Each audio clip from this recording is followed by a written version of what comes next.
Assalamualaikum warahmatullahi wabarakatuh. Pada kesempatan kali ini untuk kelas 10 semua jurusan bulan November minggu kedua, kajian kita ataupun pembahasan kita akan lanjutkan mengenai iman kepada malaikat.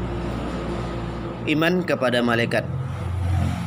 Iman kepada malaikat ini terdapat dalam merupakan salah satu daripada rukun iman.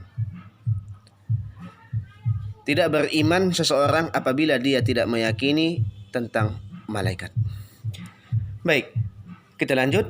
Iman kepada malaikat adalah meyakini dengan sepenuh hati bahwa Allah Subhanahu wa taala menciptakan malaikat sebagai makhluk gaib yang diutus untuk melaksanakan segala perintahnya. Orang yang mengimani akan senantiasa menggunakan seluruh anggota badannya untuk berhati-hati dalam berkata-kata dan berbuat. Malaikat, jumlah yang wajib kita ketahui itu jumlahnya 10. Namun kalau berdasarkan jumlah malaikat yang sebenarnya itu kalau bisa dikatakan banyak, lebih daripada 10.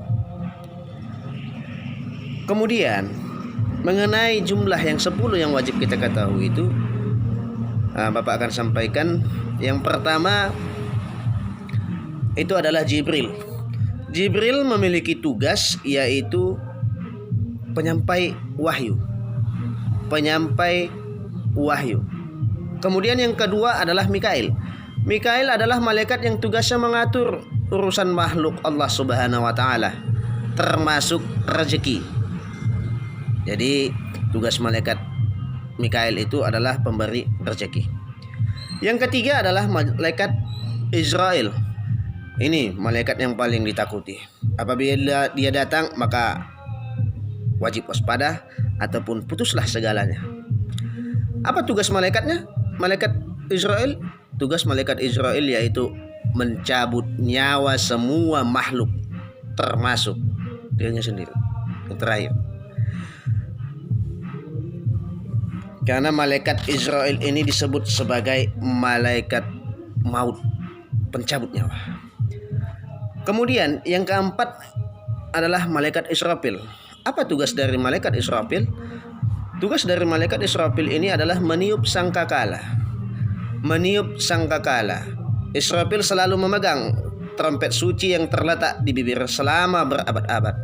Artinya, malaikat Israfil akan meniup sangkakala tersebut ataupun trompet itu saat waktunya tiba, saat hari terakhir itu akan tiba, yaitu hari kiamat. Kemudian yang kelima yaitu malaikat mungkar. Malaikat mungkar ini selalu bersamaan dengan malaikat nakir. Tugasnya menanyakan dan menguji iman orang yang sudah mati di alam kubur. Begitu juga yang keenam, malaikat nakir, sama tugas mereka. Makanya mungkar dan nakir. Jadi setelah yang keenam, yang ketujuh adalah malaikat rakib. Malaikat rakib ini bertugas mencatat segala amal kebaikan manusia. Ingat, segala amal kebaikan manusia yang mencatatnya itu adalah malaikat rakib. Selanjutnya yang ke-8, malaikat atid. Malaikat atid ini tugasnya mencatat segala amal keburukan manusia. Begitu tadi sudah ada malaikat rakib mencatat amal kebaikan, malaikat atid mencatat amal keburukan, maka tidak ada sesuatu pun yang dilakukan oleh manusia di atas bumi ini yang lepas dari hitungan, sekecil apapun. Yang kesembilan yaitu malaikat Malik. Nah, malaikat Malik ini tugasnya adalah malaikat yang memimpin para malaikat yang bertugas di neraka. Dengan sebutan lain, malaikat penjaga pintu neraka. Yang ke-10 malaikat Ridwan. Malaikat Ridwan ini adalah bertugas untuk menjaga pintu surga. Mudah-mudahan kita termasuk yang akan menjumpai ataupun yang bisa menggapai surganya Allah Subhanahu wa taala, sehingga kita dibukakan dengan pintu selebar-lebarnya oleh malaikat Ridwan kepada kita. Selanjutnya, penciptaan malaikat. Mengingat sedikitnya pengetahuan yang dimiliki manusia, terutama berkaitan dengan hal-hal yang gaib, termasuk malaikat, sumber yang dapat dijadikan rujukan untuk mengetahui malaikat dengan berpedoman kepada Al-Quran dan hadis-hadis Rasulullah Sallallahu Alaihi Wasallam. Dalam sebuah hadis, Rasulullah Sallallahu Alaihi Wasallam bersabda, yang artinya, dari Aisyah berkata, Rasulullah Sallallahu Alaihi Wasallam bersabda, malaikat diciptakan dari cahaya, jin diciptakan dari api yang menyala-nyala, dan Adam diciptakan dari sesuatu yang telah disebutkan ciri-cirinya untuk kalian. Maka berdasarkan hadis riwayat Muslim tersebut, jelas penciptaan malaikat itu Allah ciptakan dari cahaya, nur ataupun cahaya. Kemudian keterangan lain juga menyebutkan, sebagaimana dijelaskan dalam Quran surah Al-Fatir ayat 1, disebutkan bahwa malaikat mempunyai sayap. Allah Subhanahu wa taala berfirman, A'udzubillahi minasyaitonirrajim. Bismillahirrahmanirrahim.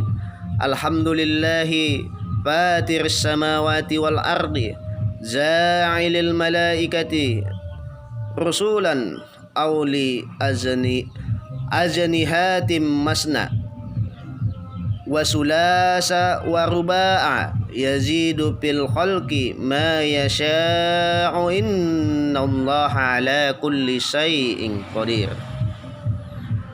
Yang artinya, segala puji bagi Allah Subhanahu wa taala, pencipta langit dan bumi, yang menjadikan malaikat sebagai utusan-utusan untuk mengurus berbagai macam urusan, yang mempunyai sayap, masing-masing ada yang 2, 3, dan 4. Allah Subhanahu wa taala menambahkan pada ciptaannya apa yang Dia kehendaki.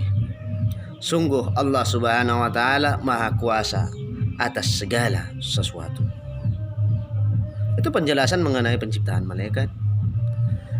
Kemudian, perbedaan antara malaikat manusia dan jin. Perbedaan malaikat manusia dan jin. Jikalau dia itu malaikat, dia itu adalah makhluk gaib, sedangkan manusia nyata.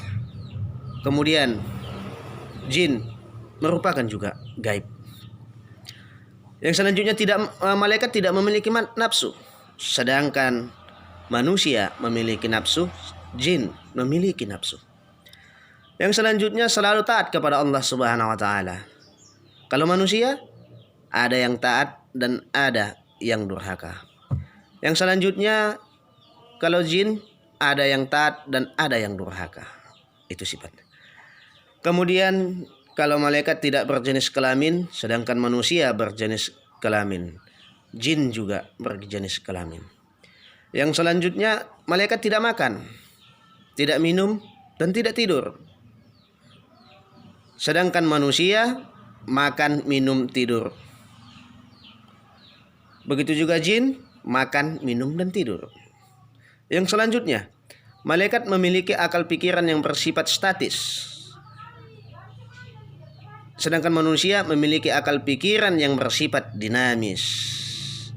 Jin memiliki akal pikiran. Jadi dari perbedaan-perbedaan tersebut, malaikat adalah makhluk Allah yang paling taat, dan patuh kepada Allah Subhanahu wa taala. Tidak ada kata-kata menolak, tidak ada kata-kata tunggu pada malaikat.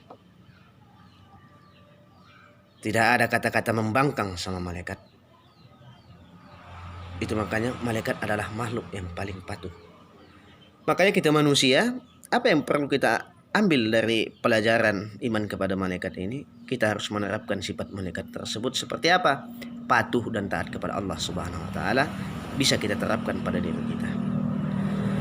Mungkin penjelasan mengenai iman kepada malaikat sampai di sini dulu. Kesempatan yang lain kita akan sambung kembali penjelasannya. Maka untuk itu anak-anak Bapak supaya memperhatikan setiap penjelasan yang Bapak sampaikan, dan apabila ada tugas yang Bapak sampaikan silahkan dikerjakan. Jangan lalai. Walaupun masa pandemi, kita harus tetap menimba ilmu sedalam-dalamnya.